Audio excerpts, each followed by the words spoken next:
Salam, welcome, Muzammal here.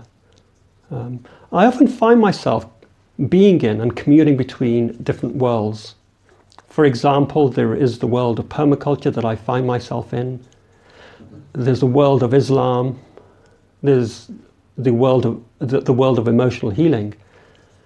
And while I put it in this way, ultimately for me, there is no separation between these worlds, that any one world is within the other world, and there's a real beautiful relationship between them. And what I find myself doing, what naturally takes place, is I'm discovering connections between these different worlds. And I find this a really beautiful and rich process that to me is kind of aligned to this principle of Tawheed, of oneness, of unity, that there is an interconnectedness between things. And that discovery and sense-making is part of, I would say, something deep I find in myself, that there's a yearning to sense-make all of this. And in that context of sense-making, I'm going to focus in this video on a particular thing in permaculture called zoning, a particular tool that is used. And zoning, we can consider that to be in the realm in permaculture of assisting us in terms of how we place things, whether in a land-based or social design. So relative placement, how do we place things so that there's the benefit between things is maximized, and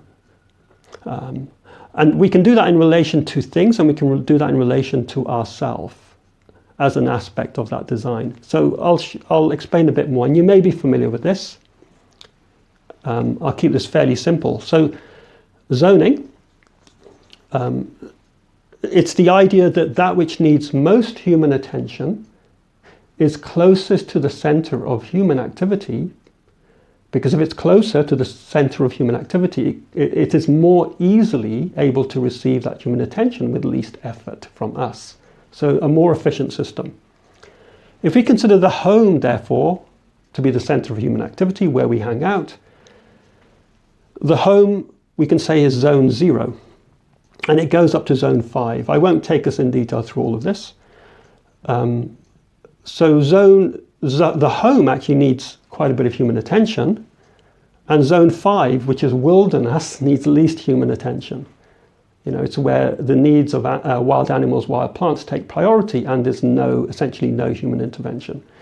And zone 1 is, if we're talking of a land-based project, zone 1 would be things that need considerable or quite a bit of human attention. So maybe salads, herbs, intensive vegetables, and so forth.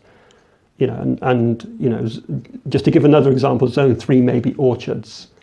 So as we go further along from zone 0 to 5, things need less attention and so can be further away from the center of human activity.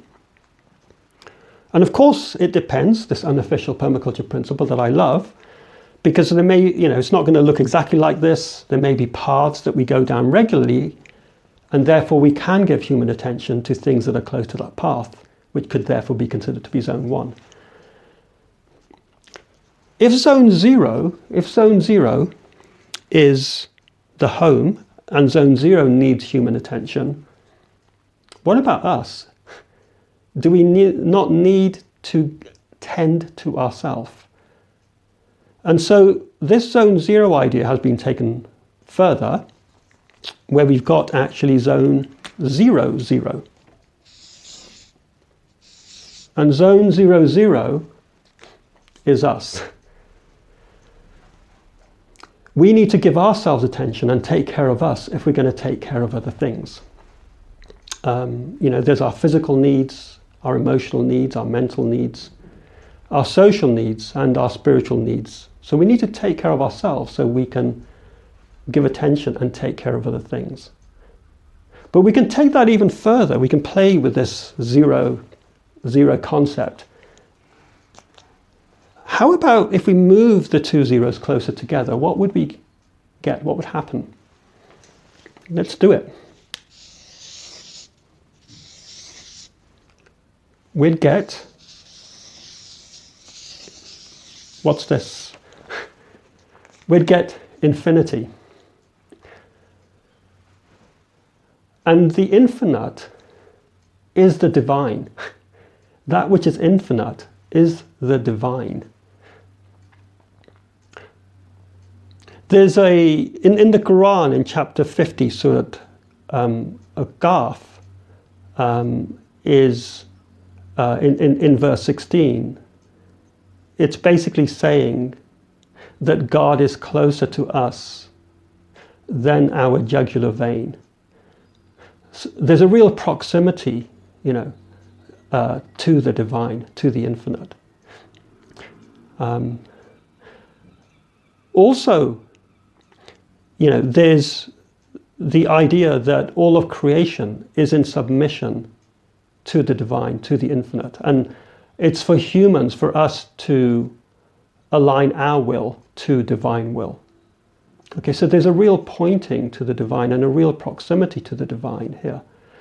And in a way, the divine is the center. It is the ultimate reality. It is al-Haq. It is the truth. It is ar-Rab. It is that which sustains, the sustainer, ar-Rab. So these are divine names: ar-Rab, the sustainer; al-Haq, the truth. And so there's a question around attention here in relation to the divine. Is there a need for us to give attention to the divine? There's a saying that attention is an act of love. We're giving attention to all these other aspects. And what we're really giving is love. We're taking care. Yet ultimately, if we truly want to offer love to other aspects of creation and to ourselves, there's a need, I would say, to immerse ourselves, to give attention to the source of love, to the divine. That is that which nourishes. And in a way, therefore, it is more fundamental to all the other zones. And that's why, even though this is playful, it fits this pattern. As we go further here, there's a need to give more attention right through to zone 0, the home, and 0, 0 to ourself, and then to the infinite, which is a source of love. And to immerse and give attention to that source of love so we can be more able to offer love and to other aspects of creation and be in service to the divine, to be in service to that source of love. So I thought I'd just share that idea, just put it out there in the world of Islam and in the world of permaculture, see how it lands. If you have anything to say, any comments, any ideas, if you something comes up where you're taking this even further, then I'd love to hear. Thank you for watching, and see you on another video. Salam, welcome, Muzammal here. I'm just making a follow-up video to the one where I introduced the idea of zoning in relation to the divine, and where while we got zone 0, which is the home, and zone 0, 0, which is us, we need to give ourselves attention.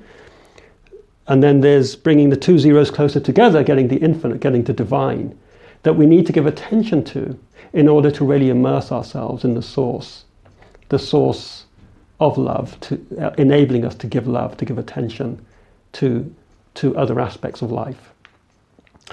So there's a movement towards the zeros and towards the infinite, kind of away from this in a sense, but there's also a movement towards this where 5 is wilderness, which is nature without human intervention.